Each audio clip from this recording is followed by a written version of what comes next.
Sam Amick joining us this morning. Sam, good morning. How are you? Good morning, Jay. Doing lovely, my friend. Yeah? On the run as always on Thursdays, taking the kiddo to school. How are you?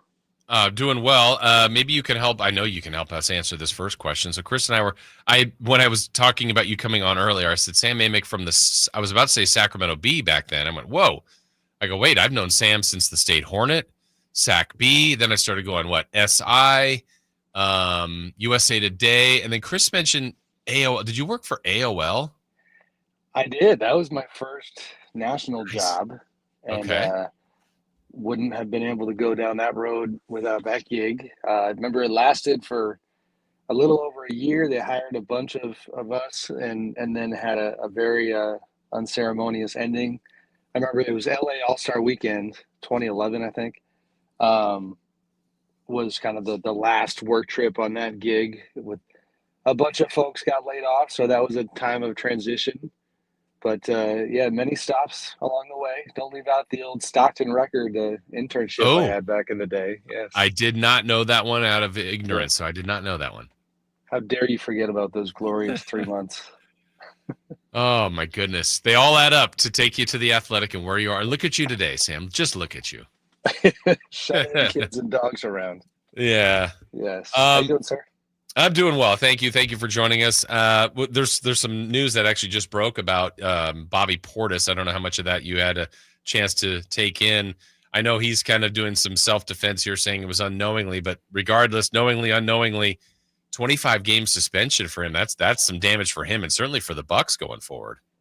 Yeah, I actually just had to kind of deal with that news a moment ago. I talked to his agent, Mark Bartelstein, who had put out a statement explaining what they claim was a confusion in terms of the type of painkiller that he took, Toradol versus I forget the name of the other one. It's I do. I mean, having just looked at the information, part of me does feel pretty bad for Bobby because he's generally a pretty upstanding guy, and his agent has got a lot of respect as well. So at least as of now, I'm probably falling on the side of believing the story. And then, I think it opens an interesting discussion regarding the policy. And Jay, I'm going to jump off camera here while I do the driving, but yeah. I'll keep going. The policy regarding the banned list, he certainly is not denying that he took something that was on the banned list. But, the point from his camp is you clearly know that it was not somebody trying to cheat. It was somebody who made an honest mistake. But regardless, they're going to go by policy, and it's 25 games. And I mean, listen, these guys live very luxurious lives, and I get that. So folks don't spend much time feeling bad for them. But Bobby in particular, who I've always enjoyed, got his house robbed this year by a Chilean gang that just got caught this week. His grandmother passed away a few weeks ago, so this poor guy has had himself a season. Yeah, that's for sure. So that's the latest news that happened this morning. Sam, did you? I'm assuming since it was in our relative backyard here, did you spend some time with a lot of the folks at the All-Star Weekend? I did. Yeah. I think I'm finally recovering today. Your takeaway in general from just, it's taken a lot of heat for the event itself, but you were there probably with different agendas and different goals in mind, but just your thoughts on All-Star Weekend in San Francisco. I mean, I'll start with the positive just to not be a Debbie Downer, to quote, the old SNL skit that I was watching last night. But, the city showed out really well. I'm still amazed and honestly a little concerned about, I mean, we all know San Francisco's had its struggles from a cleanliness standpoint, and to get down there and see the streets cleaned up and it looking like the city again was enjoyable. I don't know how they pulled it off, and I'm a little terrified for, kind of what happened with the homeless population that was nowhere to be found. But the city, you could tell there was a real focus from the NBA and the city itself that, we can't have the world's eyes on a city like this, a world-class city, and have the conclusion be drawn that this is, somehow turned into Gotham City. So that part of it, went well. The social scene around the event was really good. It was, kind of a nonstop stream of parties and brunches tied to, different agencies and players and production companies. So had a good time in terms of the events. Shout out Mac McClung for, I think, even though it's so unorthodox, providing the most entertainment of the entire weekend, and maybe finally waking up some of these star players to want to take part in the dunk contest. I think Mm-hmm. that's a positive. And then if, once you get to Sunday and the outside the box idea that they tried, I'm definitely not a fan. I mean, I was disinterested within a half an hour. I found it confusing from the standpoint of not really, you almost forget who were the actual all-stars and who were the props that were just brought in to play against them. So I don't think that format worked. Too much Kevin Hart, too many breaks in between games. So I thought that flopped pretty badly. Yeah, as someone that watched it as opposed to being there, I'm sure it played a little differently there. I felt, man, the amount of breaks felt so long, and at least at home you can get up, move around, whatever. You go through commercials, but there it had to seem like an eternity, and the actual length of play wasn't very much. I think what they tried to accomplish on the floor was okay, but it all got buried because of the television aspect of it, and it just took way too long for me. No, for sure. And then you heard players talking about, again, like there's this theme where they're just not paying enough attention to, to the player experience. They want competition to be at a high level on Sunday, yet they're going to, have these guys going to 17 different events throughout the weekend and staying up until all hours of the night. That doesn't make a lot of sense. To your point about the breaks, you have guys that are a little concerned about getting cold and just not being able to do what they do from a body standpoint. So yeah, I agree. The breaks were an issue. Yeah, and still one of the biggest stars, no matter what. I mean, look, he was one of the leading vote getters, if not the leading vote getter. But like hours before, you find out that LeBron's not playing. How did that land in amongst NBA execs and different people around the league? JR signal was just failing a little bit there. Do you mind telling me who you're talking about there? Yeah, sorry about LeBron, who last minute, does not decide to play. What did the league have to say about that when they found out, shortly before that he wasn't going to play? I didn't get great feedback from the league in terms of how they saw it. Shoot, as you know, even anecdotally, good old neighbor John, who I bring up every once in a while on the show, big time Kings fan. A Kings fan like that was pissed. You know what I mean? Like, how is this acceptable that he kind of casually says that he's not going to play when somebody like Sabonis or, Norm Powell could have taken that spot. So I don't know. I mean, I could see LeBron thinking that he was going to be okay, trying to push until the last minute, then realizing, it's probably just not a good idea to play. It was definitely bizarre. I mean, I was in the room when he announced it. I was sitting about 20 feet away from him. And the fact that it wasn't even like he probably should have led his press conference with that information and then provided more context to explain it, because the way that it appeared was just awkward, where I forget the question he was answering. It doesn't really matter, but he was just casually, jammed it into an answer around his fourth or fifth question that he was answering. And so everybody in the room was like, oh, wow, okay, you're not playing. Got it. So strange for sure. And also a continuation of, LeBron is, I guess it's what comes with being in 22 of those things. He's kind of playing by his own rules when it comes to that event. Almost every other player does media on Saturday. LeBron, for the past 3 years, I think, has done it on Sunday by himself. Giannis actually did the same thing this year. And, kind of that theme of him just, being on his own program. They played last night. They have a makeup game from the Fires in the LA area earlier in January. They lost to Charlotte, so they've played the Jazz twice with Luka, split that, and the Jazz are 14th in the West. They lost to 14th in the East yesterday. I know it's only 3 games, but 1 and 2, not exactly what the Lakers thought they would have when they had Luka and LeBron so far, and no time to panic for them. But your early impressions of Luka, LeBron, and what LA might be as we go forward. I mean, that's no fun, Jay. We should panic. Let's just go ahead and panic. And, I'm sure get on they our way. are. Yeah. I mean, I'm watching last night, and I didn't watch the entire game. I had it on in the background. I certainly locked in for the past couple of minutes.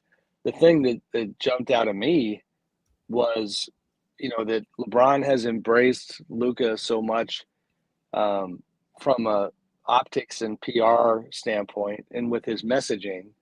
But even before the last sequence, I'm kind of watching this. I'm just so not used to seeing Luka, not have the ball in his hands for a greater amount of time. And so that was already happening quite a bit throughout the game. And then you've got LeBron taking not one, but two potential game winners or game tying shots at the end. And granted, Luka was having a terrible shooting night. Maybe that was kind of LeBron's feeling. But you got Luka out on the left wing and in a vibe that felt a little bit like, all right, so is this how it is now? Like, do I get some of these? Do I get none of these? LeBron clearly, he wasn't really looking his direction. And I didn't think that it was a case of Luka attracting so much attention that LeBron was wide open. I mean, that first one, he was 4 feet behind the line. So that dynamic, when you have not only LeBron, but also Austin Reeves as playmakers and guys that need and want the ball in their hands, I just wonder how long Luka is going to be patient. He is used to being the guy, like with a capital T, capital G, on his team, and it doesn't look like he is right now. Sam Amick joining us from The Athletic, brought to you by Jiffy Lube. Sam, as you're looking to the last third of the season, the last 26, 27, 28 games for these teams, what are some of the storylines that's grabbing your attention that you're going to be following here the last couple weeks of the season? Well, I'm going to be diving into the Jimmy Butler Warriors chapter here pretty soon with your Kings playing. So that'll be my first look at that iteration of the Warriors. And, I should mention, because this relates back to All-Star Weekend, like Draymond deciding to announce to the world, Jay, that the Warriors are going to win the championship this year. It's the stuff that us media guys love because it's a little spicy. You know what I mean? But the funniest part about that whole thing, and, when he said it on TNT on Sunday, I immediately was kind of laughing like, man, this dude is not playing with this message, because 2 days before, I actually ran into Draymond at an event called the Tech Summit and caught up with him a little bit, asked him how he saw the trade, and first thing out of his mouth, like, oh, we can win the title. And I was trying to make sure I didn't insult him. I literally was like, you talking this year? Like, we sure about this? And he said, absolutely, absolutely. So, like, that's a storyline. So, Warriors on Friday, Warriors again on Sunday, where they have Dallas in town. So that kind of segues into the other, the one we already hit on. I'm going to see that game with Luka. I'm sorry, with Luka's old team. And then I'm going to be heading down to LA for the Luka reunion game on Tuesday. Dallas is coming down to the Lakers. Yeah, it's interesting that, I heard when Draymond said that, he basically said, a guy like Jimmy Butler has instilled the kind of confidence that we can win any game we're in. And that's what Draymond felt when they were the champions 4 times. And I get the thought process. I love the confidence. It's just now you get the target. Now you got you're still coming from what? The 10th seed. They got a long way to go. How much of that do you believe is Draymond just, hyping himself, hyping his team, or how much validity do you believe that they really could do something like that? I mean, they're 3-1 since the trade. I'm forgetting which game they dropped. They had a really good win. Yeah, I think you're right. Really good win against Houston, before the break. Coming back to you on video here. And to me, if nothing else, like, forget about the championship conversation. I think it just speaks to the fact that like they're willing to endorse this group again publicly Mm-hmm. and talk about themselves as title contenders, because it wasn't that long ago, I mean, literally weeks, where they were acting like we're not contenders, and they were openly talking about, the future. And, Steph was talking about preserving assets to not, mess up the future. So I think it just means that there's a belief in this group that they can go do some damage. And when you're Draymond, it's not good enough to say that. You feel the need to come out and say we're going to win the whole thing. Yeah, for sure. As we're talking with Sam Amick here, Sam, in the first one is, as you mentioned, Kings and Warriors tomorrow. I think that's got a lot of meaning for the Kings' perspective too. What they're trying to do, where they're trying to get to, and they could get the season series over the Warriors. They could move back ahead of game of them if they win. Obviously, if they lose, it goes the other way. But kind of just touching on the Kings, I know there's other draws of things you're looking at, but this has been quite the journey for them as we look to their last portion of the schedule. What do you think a realistic outlook is for the Sacramento Kings? I can't tell. I mean, they had some okay moments before the break. They've obviously got talent on the floor, and you have to kind of compartmentalize the discussion about what it all means for the long term. You know what I mean? Like it feels like there is suddenly a shorter runway to what they have built. But, Zach LaVine, DeMar DeRozan, Malik, these guys, like these are good players. And offense is going to be obviously the strength. Pace is going to be the strength. Doug Christie's done a nice job kind of having an identity with that group. And, we'll see now if any of these new additions end up actually playing a part with Markel Fultz and whatnot. So, they're intriguing. They are kind of the definition of a like play-in borderline playoff team type of squad. And it is what it is, like where it's now with this franchise, I think back to that kind of calculus of, all right, they went almost 20 years not getting to the postseason. Even with all the drama, with some of the dysfunction and the whole De'Aaron Fox situation, like it would matter to get back to the playoffs. And then you kind of take it from there. So we'll see what kind of spirit they have. I think that is where I think Doug is probably going to be a major bonus for them down the stretch, is that, he knows that history, he feels that history, and he's not going to, I think, take, that opportunity lightly. And then the offseason stuff you can figure out down the road and figure out kind of what's the vision here and where is it all going. Doug's going to be pushing really, really hard because obviously he's still got that interim tag and would love to have that job long term. Yeah, I feel like everything right now, Sam, with the Kings, and maybe every team could say this to some extent, but is kind of a wait and see mode, because I agree. I feel like everything about them looks like a play-in type of team that if everything goes right, then sure, you move on. But if not, then it's on to another off season. And I think the wait and see part is like, where does the season go? Because then you make decisions on Doug, you make decisions on, do you keep DeRozan, LaVine, this group? Like it feels like there's kind of a plan in order, but it's all contingent on how the final 27 go, which, like I said, is probably the case for a lot of teams. But this feels like they're in the most wait and see mode that I can remember in a while. For sure. And I mean, there have certainly been worse wait and see modes in terms of competitiveness, like they, getting Zach back, not moving DeMar, which there seemed like there was a little bit of chatter that they had considered doing that, and they obviously didn't. From a competitiveness standpoint, it is like, fans still have something to watch. And that's where we've had this conversation so many times.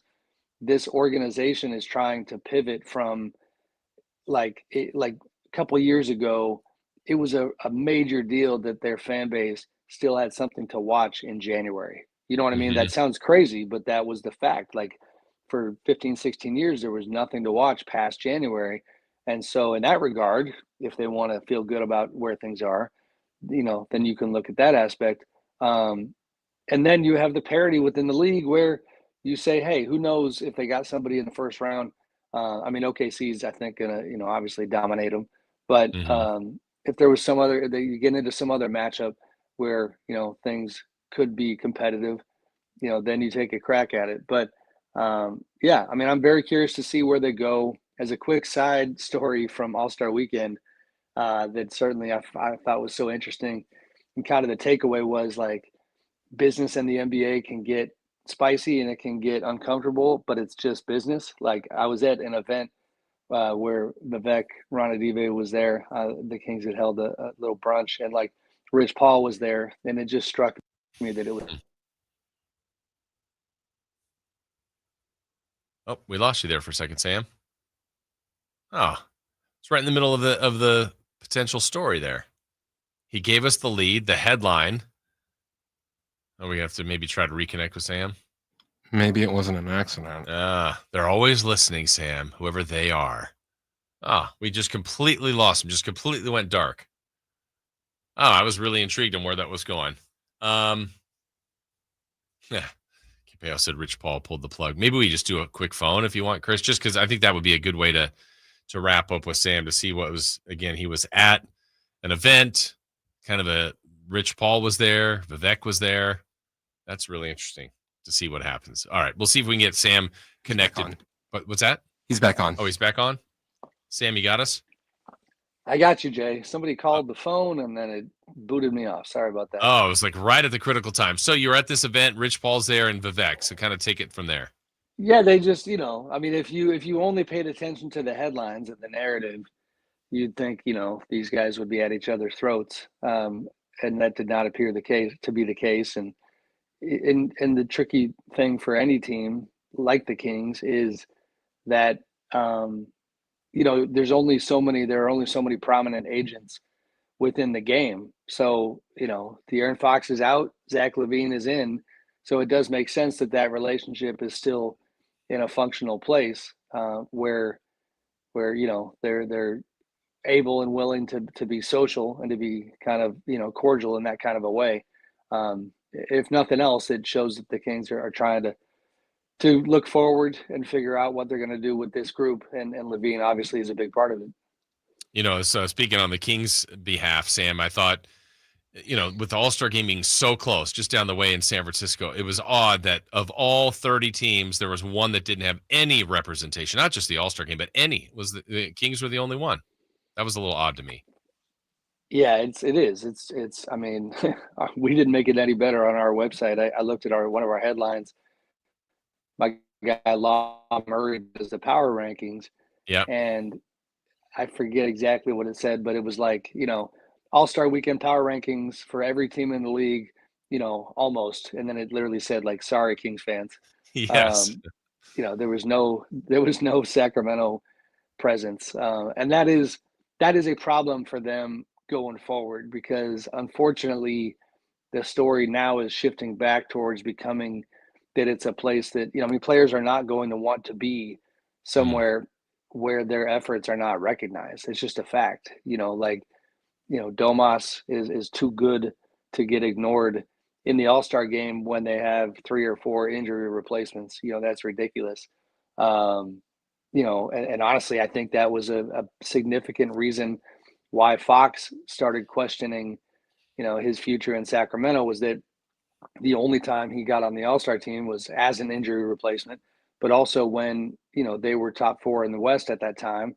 And you have to win at that kind of a level to get recognized in Sacramento. So, that feeling from a player standpoint that, that you're not fully part of the NBA, that there's like some, little drop down before you talk about Sacramento, they had gotten rid of that for a short, for a couple of years. And it's hard not to feel like it's back when you see stuff like what went on this weekend. Yeah, and I think it's going to be I believe it'll happen this way, Sam. Second straight year that Sabonis will not be an All-Star, but likely make All-NBA based on, games restrictions and all that. And he's deserved to be an All-Star / All-NBA, but it's weird that might happen to him 2 years in a row.